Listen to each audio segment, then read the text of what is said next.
Hello everyone, and thank you for watching my channel. If you like what I'm doing here, please consider subscribing, liking, and commenting. It would really help the channel out quite a bit. Thank you very much.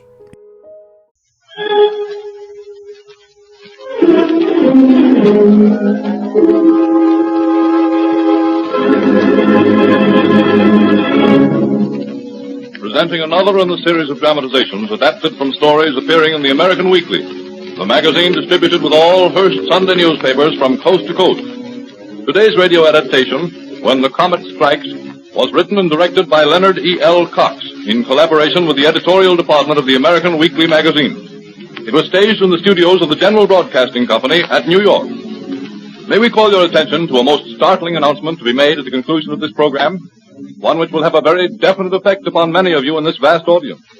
Full details will be given immediately following the dramatic presentation. From earliest times, mankind has held in awe and terror the appearance of a meteor or comet in the sky. But only recently has science found evidence that this fear was well-founded, because now it is known that celestial visitors in bygone ages have struck the earth, spreading waste and destruction.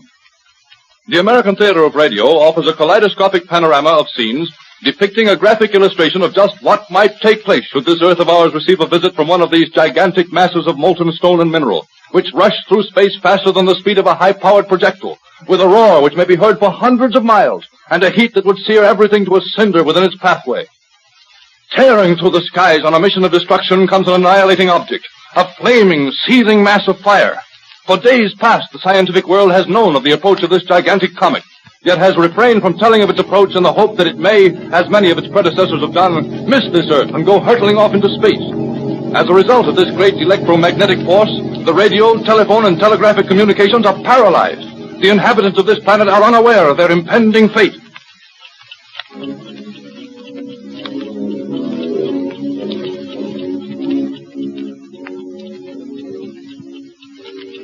It's nothing short of colossal murder, Frederick. Oh, keep quiet, Thornley. In face of this, you asked me to be calm? Certainly.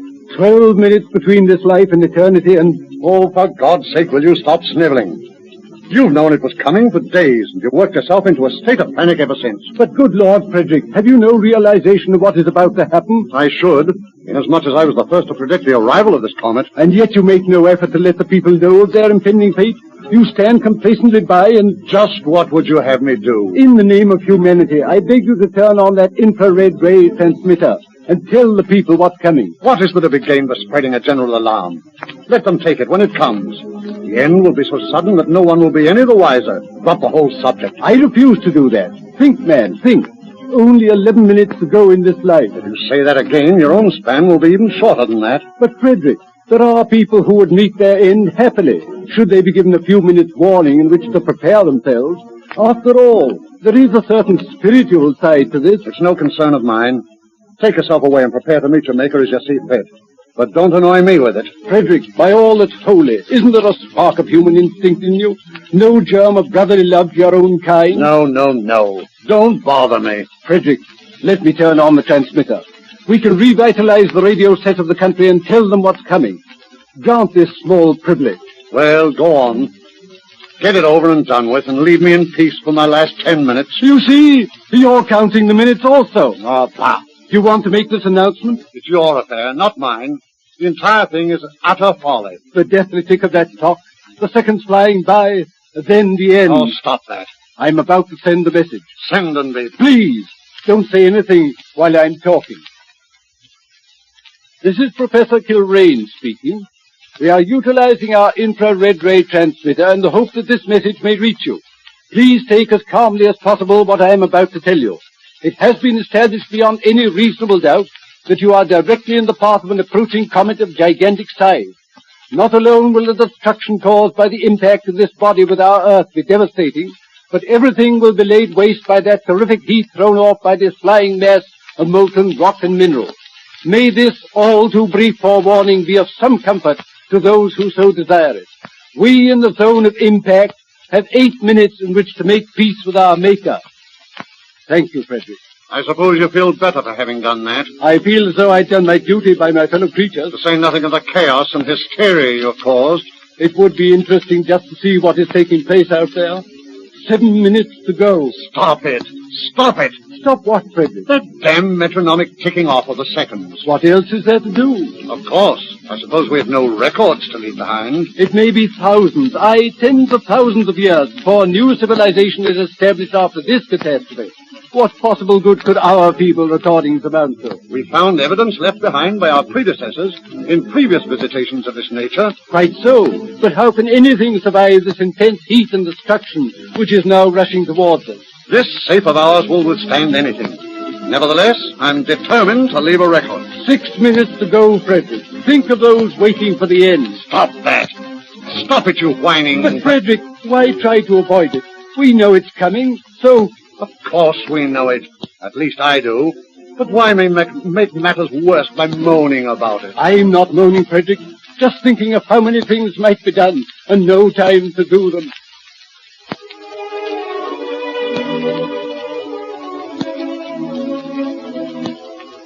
Margaret. Yes, John. Funny, isn't it? What is? Here we spend our lives worrying about a moment like this, wondering what we'll do when it happens. And when it comes, we don't know what to do with it. But there's nothing to do but wait, John. You're right. And yet somehow I feel that we ought to do something. I know how you feel. There's one thing I wish I could do, Margaret, before it's all over. Yes, John. What is it? Well, make up in a small measure for all the suffering I've caused you. Why, you haven't caused me any. We've had a happy life together, and I have no regrets. You've been a wonderful wife to me, Margaret. No man ever had a finer mate. I've loved you, John, that's all. And I've loved you, Margaret. You've been so wonderful, so kind to me through all these years, that I'd feel like a dog if I didn't tell you that 10 years ago I met a woman, and... Why, darling, you don't have to tell me. I knew it all the time. Do you feel frightened, Frederick? No. Don't scold me, Frederick. You're so much stronger than I am. Please be a little charitable in our last few moments together. We've always been good friends. Oh, don't get maudlin, Kilrain. Can't you just call me Thornley as you used to? Oh, Thorpe, will you dry up? I feel kind of lonesome. So few minutes left.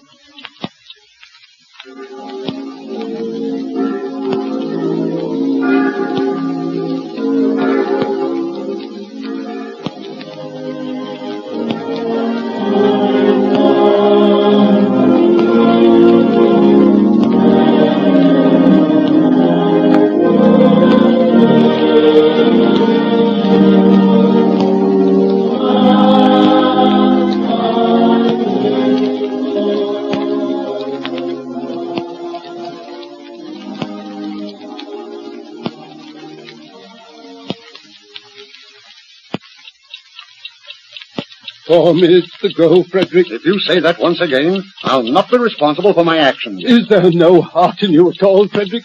Does nothing affect you? Yes, you. Very well. I'm sorry. What do you suppose the various people are doing with their loss? I don't know, nor do I care. I've always been a little curious to know just how different people would prepare to face their maker.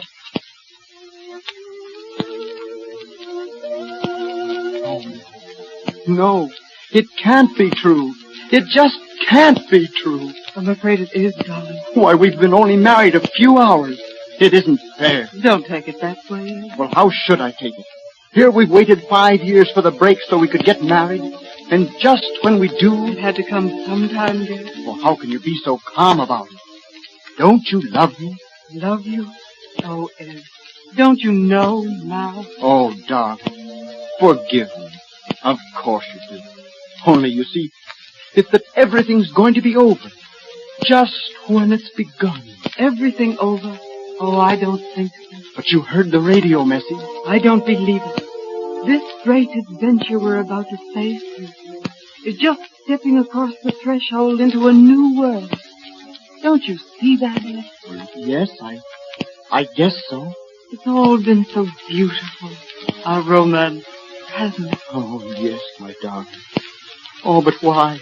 Why must it end so soon? It isn't going to end, dear. We're going on together. But even if it did end, we have no regrets. We've lived, Oh, my sweetheart. I love you so.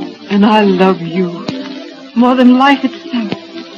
Why, if I didn't know we're both going on, I know, dear. I should have seen it that way, too. Come here. Sit down. Right there. Pressing close together. Looking into each other's eyes. And waiting for... the beginning of our new life together.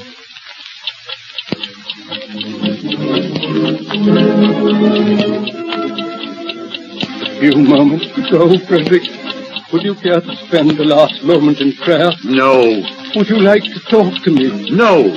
I wonder what my brother Edward is doing. He's in Australia. That's right. So he is.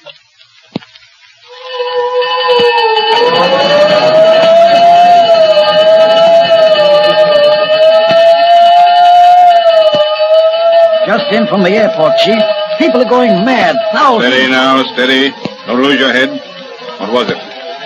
Just come from the airport. Thousands of people milling around, trying to get away in planes. The railroad stations are jammed. People crushing each other like flies, trying to get on what few trains there are. God, Chief, it's terrible. Steady, men. Remember, you're members of the police force. So conduct yourselves as such. How can you sit there and face us so calmly, Chief, knowing it was but a matter of minutes before the end of everything? End or not. One more outburst from you like that and... I'm sorry, Chief, sorry. I did kind of forget myself. Very well, Edward. Chief, will you... Well, what is it, my son? Will you leave me go home to the wife and kids? Just for the last few minutes? No. Get back on your post, where you belong. Okay, Chief. Get out of here, all of you. Okay, Chief. Okay. So long, Chief. Hello, Monahan. Call my home, will you? What's that? No line through the city? Okay, Monahan. Oh, please, God, be kind to them. 1 minute to go, Frederick. For God's sake, stop that! What, Frederick? That! 4 minutes. 3 minutes. 2 minutes. 1 minute to go. But, my dear friend, there is only 45 seconds left. Look at the clock. 45 seconds. 45 seconds. Your prediction is coming true, Frederick. The comet approaches. And the heat. Feel it. Feel it. Hear it. We can see it. Look. Look. 2 seconds to go. Seconds. Seconds. Holding off life. That clock! That damn clock! Goodbye, old man. May we meet again later on. God willing.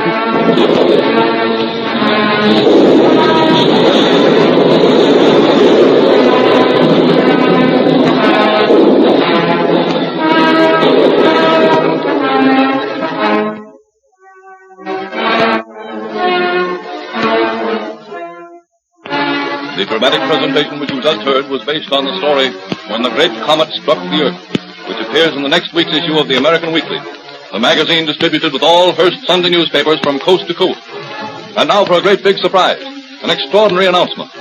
The American Weekly is going to give you a chance to make yourself independent for life, to win a life income in a very simple competition. The first prize will be $1,000 a year every year as long as you live. The second prize will be $500 a year, every year for the rest of your life. Other prizes will range from $500 a year for 5 years to $250 a year for 5 years. There will be a full-page announcement of this great competition in next Sunday's American Weekly, distributed with your Hearst Sunday newspaper. Be sure to read it. All you have to do is to think of a descriptive subtitle for the American Weekly magazine, such as The World's Best Magazine, or The Magazine of True Life Stories. Write down whatever you think describes this great magazine. The magazine wants a slogan. If your contribution is selected as the best, your reward will be $1,000 a year every year for the rest of your life. Don't fail to get next Sunday's American Weekly magazine with your Hearst Sunday newspaper. Full details of this remarkable offer will be published in that issue. Sunday, September 10th. There's no work to do. There's no guessing to do. You only have to suggest a slogan that aptly describes this great magazine. Don't neglect this great opportunity. Get the Sunday Hearst newspaper with which the American Weekly is distributed. Read the page announcement carefully, and then let your own intelligence win you a life income.